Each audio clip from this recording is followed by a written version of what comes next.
iyada oo markaasi laga deyranayo abaarta ka jirta Soomaaliya ayaa reer guuraaga ku noolaa gobolada Mudug iyo Nugaal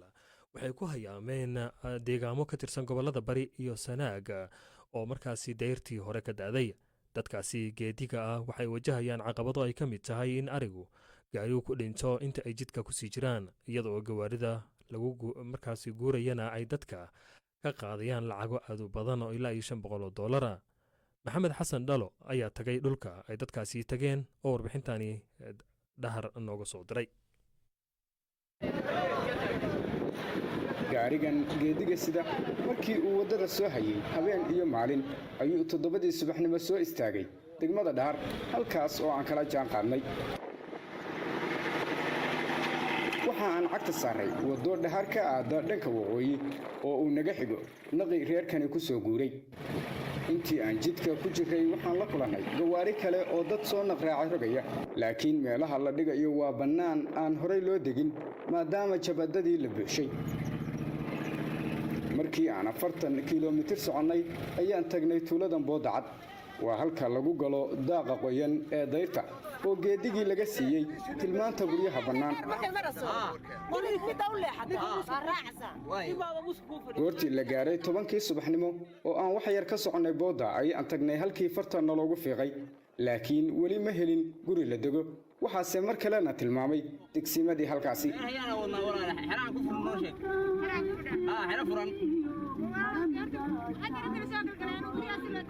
saacad dambe oo socda kadib ayaa reerkii raraa labada maalin iyo habeenka lagu furay kobtan duur ku buuxo markii arigii duurka qoyan madaxa la galay oo gaarigii reerkii laga dhameeyay ayuu noo waramay xasan faarax odayga reerka 700 oo kiiloomitir baanu dhaxayn baan ka soo laxanaa inta kale to wax weyn kama yarayn intaanu halka u sii socon Dhahar baan tagnay Dhahar hadaan tagnayna waxaanu ka sii tagnay Boodacad meel yahay weligeena ma arag maanta ko xoolaha waxna waa dhumay waxna waa dhaqan yihiin way joogaan magar annagu waa daalana aad baan u daalana dad iyo dunyaba waana degnay hadda midka hore lagama rogin neef waqtiga laakiin kan lagu furayo xero aan tan ka durugsanan oo isagana shalay laga soo raray deegaamo hoostaga degmada Jariban ee gobolka Mudug waxa laga dajiyay xayn ay xalay ka booday ilaa xalay adigu ilaa 5 neef oo waqti ama gaari ka tuuran haddana halkan indhiina ku aragtaan ariga waqtigiisa waa hadda waa ka halka daadsan idihii sanadka dhalay oo neelahooda hadda ka ciyayaan waa kuwa waqtigooda hadda ka daadsan u jeedaan caqabadaha safarka kadib dadka soo naqraacay waxa ay wajahayaan kuwa kale Ureejo Cabdi Faarax waxa ay noo sheegtay in loo diiday meel ay kaan ka dhigi lahayd dadka iyagii tuulo joogta waa ka soo dabaguur waayo anaga dadka xoolo dhaqatada wax naga gadan jiray oo aanu la noolay